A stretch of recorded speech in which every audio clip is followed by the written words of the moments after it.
More McDowell, what's your opinion on this? Is this just optics, do you think? No, I think the reform of the JLC since the 1946 Industrial Relations Act, which has set up this thing. In fact, I regard the whole thing as a sort of economic monster sitting there in the middle of the labour market and causing all kinds of problems all over the place. Incidentally, Claire, I don't agree with your statement, that this is low-paid workers. It applies, for example, to electricians, and nobody has yet said that electricians are low-paid workers. It applies in the construction sector. It applies, you're correct, it does apply in the hospitality sector, and an awful lot of the wages there are relatively low wages.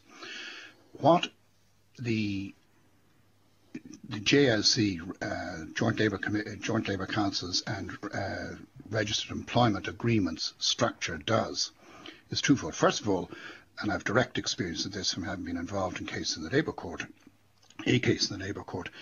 it not only puts a floor under wages, but it has had bizarre consequences. In the electrician sector, there was an action brought in the Labour Court by the electricians, by small firms in the electrical sector, saying that they wanted to challenge it. They didn't want to pay the wages, and they were supported by their workers, because what was going on was this: in order to stay in business, they had to fire their workers and turn them into independent contractors.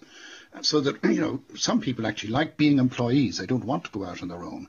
But the only way that small firms could hire them and go into business was by making them independent contractors. So in a sense, it didn't work. It was stupid. And all it was doing was basically putting a floor under wages in the electrical sector for the big firms. It prevented competition between them. Now, given the importance of competitiveness, and there are an awful lot of other things besides wages involved in this, dealing with the things, Kieran has mentioned some of them as well. The absurd divisions before or outside or inside a counter and so on. Dealing with that is important. Even where you're dealing with low wages, as for example in the hospitality sector, we're supposed to be concerned about tourism. Well, you can't be concerned with tourism and say that you're going to put floors under wages.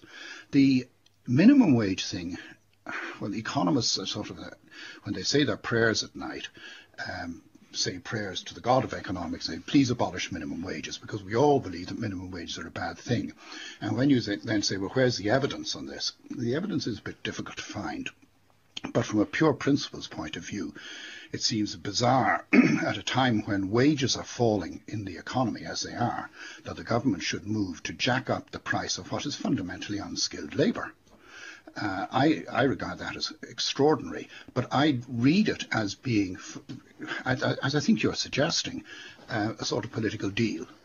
They said they'd do it. It is a sort of totem pole with the unions, that they hated the idea of the minimum wage being cut.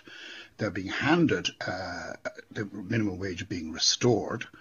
But it's not so much a price being paid, but this permits the government to do the kind of things that Kieran's talking about, and that is to tackle the difficulties for the economy in terms of competitiveness and flexibility the labour market poses. But you would imagine that the unions will hate this. If you look at the numbers, 4,000 people on the minimum wage, 300,000 people affected by these agreements. There's no guarantee that everybody in the 300,000 to whom you refer is going to see his or her wages fall.